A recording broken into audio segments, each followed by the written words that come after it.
Claire a la Mode has a new demo, and a Kickstarter. There's a Kickstarter now! Go check out the Claire a la Mode Kickstarter! If you didn't know, the game has been basically completely redesigned from the ground up, at least in terms of gameplay. There's one or two things that have been kept, but it's basically an entirely different game, and you can feel it too. The game feel has definitely got more Curse Crackers-y vibes now, but anyway, I wanted to jump in at the start here with that, and also to say that this video was written a fair few weeks ago when we only had the old demo to look at. But I am told that the story is remaining largely unchanged, and if anything will simply be added to as compared to the original plan, and so thankfully I didn't have to spend another month procrastinating on rewriting this entire thing. So, before I leave it far too late and the full game's out before I can spout any theories on it, let's spout some theories on it, starting with the main plot, the main story, or as I like to call them in Colorgrave games, the fake story that hides the true plot. Prodigal isn't about Oren and his family drama, it's about the Pantheon of Lyrian and their family drama. Oh, Curse Crackers, the game about rescuing your childhood friend from the clutches of your other childhood friend? Wrong, idiot! Get ready for a meteor about to destroy the moon, and also a secret magic cult which, yes, also involves some family drama. Veritas, it's the sequel to Prodigal, a more condensed experience, telling a linear story via linear gameplay. Do you even fucking hear yourself? Pantheon family drama 2, plus a war that happened hundreds of years ago that technically never ended, and also an alien. An alien! So yeah, Claire a la Mode is just going to be a nice, simple, laid-back story where you gotta win some baking competition because this fucker's trying to monopolise the entire capital city. Actually, is Grevenfell the capital city of this island? It's gotta be, right? I don't know. Anyway, so we know from promotional material and the playable demo that the main story of the game is going to be about this baking competition, or at least the start of it is. We may end up in a similar situation to Curse Crackers where the stakes are suddenly raised a lot higher partway through the story, and I have some thoughts on that, mostly due to this line from Madison. We just have to bake a couple dumb cakes, the others got the hard jobs. Others, huh? I wonder what others they might be, possibly the other people shown right here in this opening cutscene, So, here's what I think. The big plan here is busting Bonnie out of High Rain Prison. Uh-oh, that's from an old version of this script when we were looking at the old demo. Now with the new demo, we know that Bonnie somehow already escaped High Rain and is doing bank heists. At least that's what the news says, and the news would never obscure the truth. So it seems that the big plan here really is just about stopping Be the Queen from taking over Grevenfell. But then how will this actually tie into the larger narrative? Well, think about who Be really is.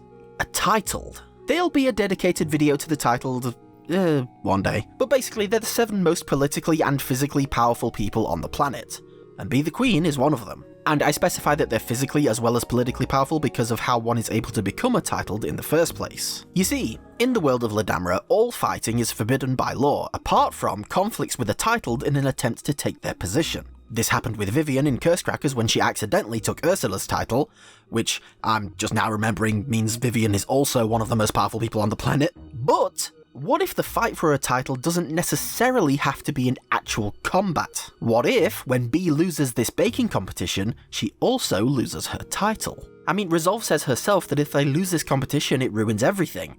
But how? Like, sure, they want to stop her from taking over Grevenfell, but how does this competition have an impact on that exactly? What's to stop her from just doing whatever she wants anyway?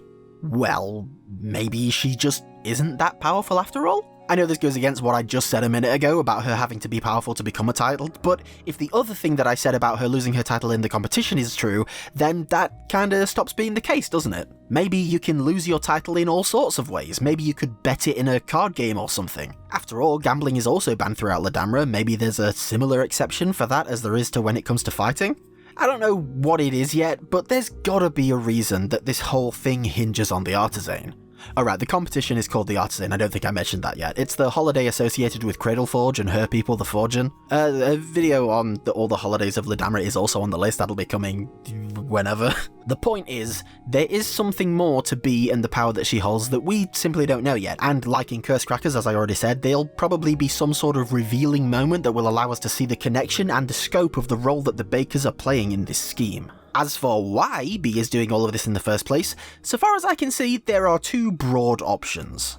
1, Sigrid's up to some bullshit. Like, it's really hard to gauge what exactly her plan is, or if she even has one beyond keeping the status quo stable for as long as possible, and so it's hard to say if this is something that she's ordered, what exactly the utility of it is for her. We know she wants to keep the world as peaceful as possible, to the point of outright banning all fighting, unless it's for a title, as I already said. So maybe this is some sort of effort on that front? Taking over the city without actually fighting, squashing down the population under the boot of a single leader. It is implied that Grevenfell is somewhat an unruly place, with Claire's line, "Grevenfell is all problems," in the demo, and perhaps that's bad enough for all Sigrid is concerned, and she's simply doing this to take control before it's too late for her to do so.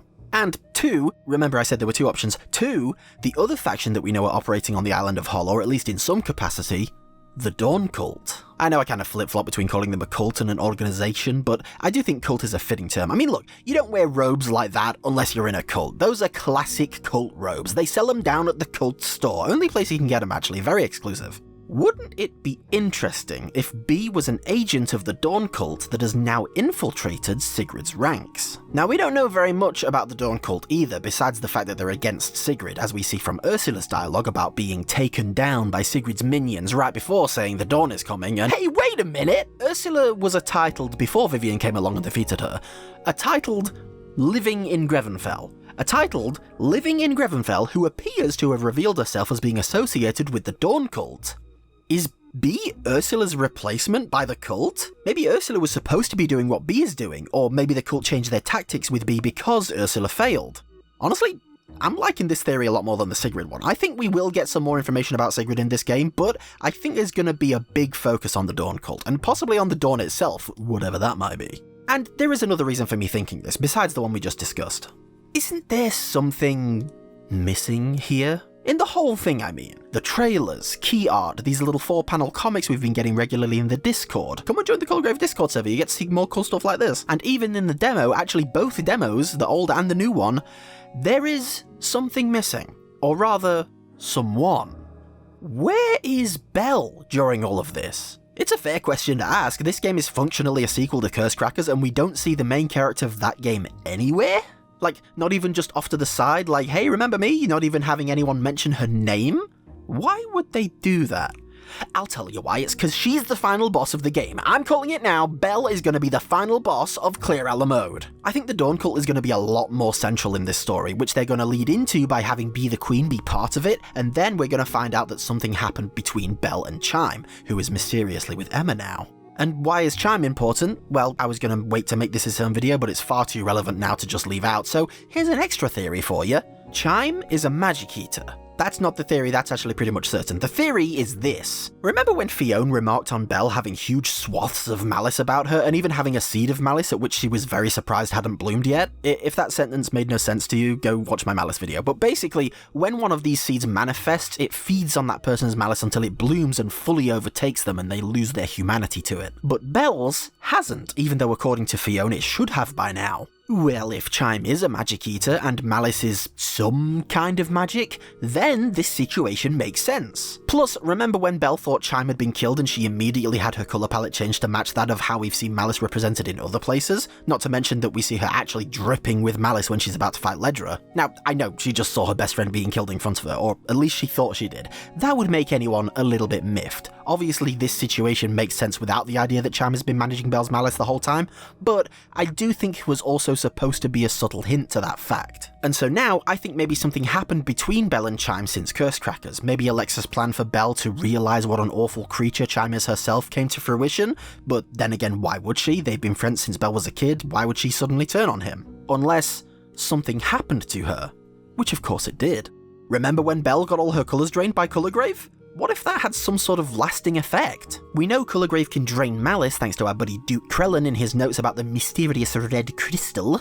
I don't know why I said it like that. And in fact, this was probably her role in Ladamra before being exiled. I think it's obvious Chime cares for Belle as a friend and isn't just here for the food. But being deprived of that food all of a sudden, maybe he temporarily wandered astray to sate himself while Belle's seed reformed. As we also see in Krellin's notes, malice can come back. And we see that not all of Belle's colour was taken. But then maybe something prevented Chime from returning, or maybe something else happened to Belle in the meantime. Again, could be the Dawn Cult, maybe someone uninformed of Alexa's plan for Belle, or simply a change of said plan, or something else. Maybe the colour draining had some other effect on Belle's personality, maybe. I mean, we really don't know how colours work in this sense yet. And I could be barking up the wrong tree on the specifics here, but the end result is the same. Belle's malice takes root once more, and this time, there's nothing to keep it in check. She's fine. Don't worry about it. I think the next time we see Belle, she will have partially or maybe even fully lost herself to the malice and become a malevolent. And we'll have to subdue her in a climactic battle. Maybe it'll be like a scripted loss, and as Belle is bearing down on a wounded Claire, BAM! Bonnie appears. Then we're suddenly playing as Bonnie, fighting against Belle. Oh, wouldn't that be so amazing? Like, we finally get a rematch from Curse Crackers, but this time we're playing as the other one. Okay, hold me to this. I want to make a follow-up video on this one once Claire Alamode is released, and to go over how much I actually got right. Or wrong, I guess, but come on, I think I pretty much nailed all of this. Oh, and there is one more thing I wanted to talk about. There was a poll on the Colorgrave Discord server to determine the future of Claire Alamode. These happen from time to time, they're usually pretty vague to keep it interesting, but this one annoyed me. Not because of the poll itself, but because of the results. The poll was simply this: you can only save one. A person, a place, a thing.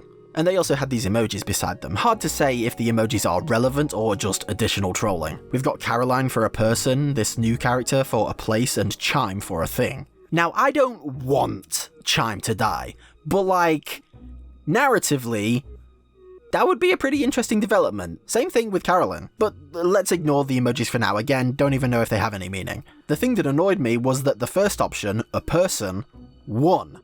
You could have saved a whole place. A place could have lots of people in it, and lots of things too. You idiots might have just wiped a whole city off the face of Ladamra. You don't know. A person? One person? Come on! We're gonna come back to this. Mimbron said that we should be able to figure out what place and thing we didn't save here, and that's on all of you. Except for you, Metro. You're the only real motherfucker in this bitch. Anyway, that's gonna do it for this one, and hey, if you think I'm wrong about any of these predictions, comment with some of your own. I want to know what other folks are expecting of this game, especially with the new demo and how much we actually get to see of it now. Or, like I said, join the Discord. We got polls, we got comics, all sorts of exclusive little discussions about all this jazz. And don't forget to have a look at the Kickstarter. Oh god, you can tell I didn't script this last bit. Chat the Kickstarter, do the Kickstarter, support the Kickstarter, please, just look, just do it, please. Oh god.